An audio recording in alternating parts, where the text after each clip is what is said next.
Hey, what is going on, everybody? Hey, it's the Cornbread Trucker, and I'm coming to you with another one.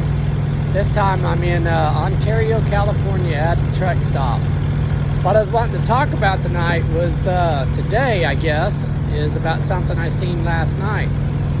And, I'm going to make an assumption. I don't know 100% if this is what happened, but, if you want to upset some truck drivers, take a 30-minute break in the fuel bays. Go take a shower while you're in the fuel bays. You will definitely upset some truck drivers. That is not the place to do it. Now, I know that when you're fueling, on-duty time counts towards your 30-minute break, because that 30-minute break is a break from driving a truck. It's to get you out from behind that wheel and give you a break from driving. So while you're fueling your truck, that is on-duty time, but that does count towards that 30-minute break. But that does not mean that you could either sit there in that fuel bay or pull up to the yellow line and take a 30-minute break.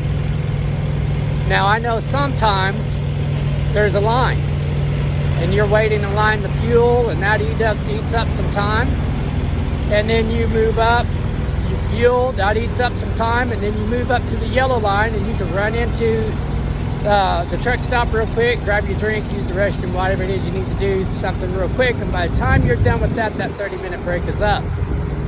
But that is not going to happen every time. Sometimes you're going to pull right up to the fuel bay and you're going to start fueling, and it only takes you about 10 minutes to fuel. And you get in your truck and you pull up to that yellow line, and it only takes you about 5 minutes to go and use the restroom. Maybe get you something to drink. And you're back out in your truck. That's 15 minutes and you got 15 minutes to go. That is not the time to just sit there, especially if there's somebody behind you.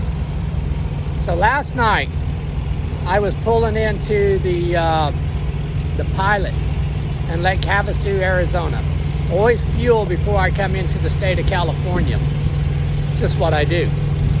And so as I'm pulling in, I seen all the police lights, the lights off on the car, the ambulance there.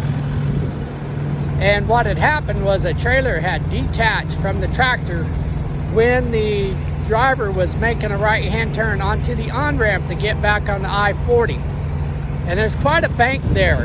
This ramp sets up high. His trailer came off the fifth wheel and slid halfway down the embankment there. So now here's the assumption that I made. I have a feeling that this person upset some drivers by probably taking a 30-minute break in the fuel bays. He may also have gone in and taken a shower. I know some people think, man, my showers are quick. They're just not that quick. You want to aggravate some drivers, jump out while you're in line, while you're in the fuel bay or up at the yellow line, jump out of your truck with your shower bag. My assumption is that somebody pulled his fifth wheel handle, and that trailer managed to ride on that fifth wheel all the way through the truck stop and back out to where he turned to get on the I-40, where his trailer finally came off. The only other thing that could have happened was he did a drop and hook and didn't check to make sure his trailer, his fifth wheel latched and the locking jaw was around the kingpin.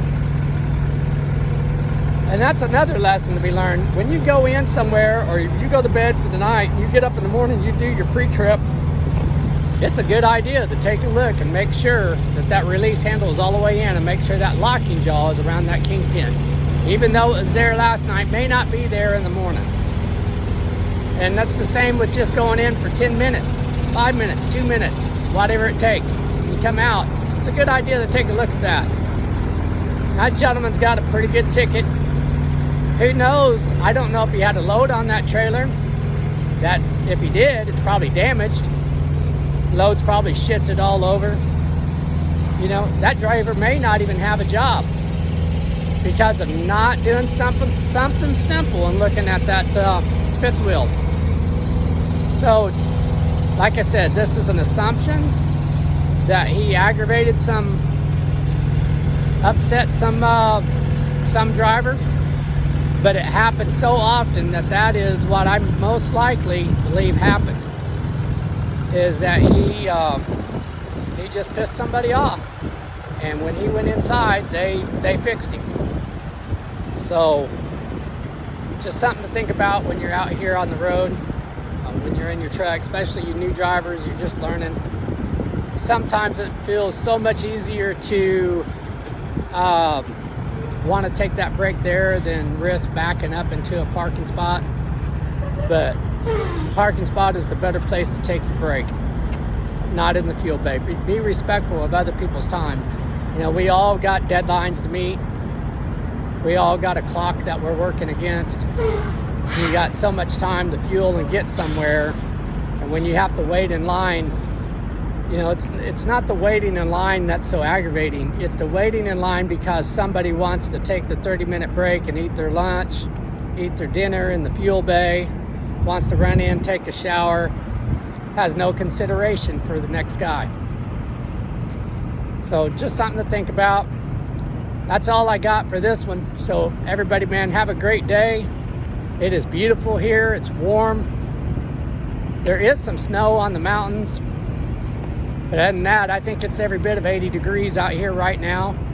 So just really enjoying it. So you guys have a good one, and we'll catch you on the next one.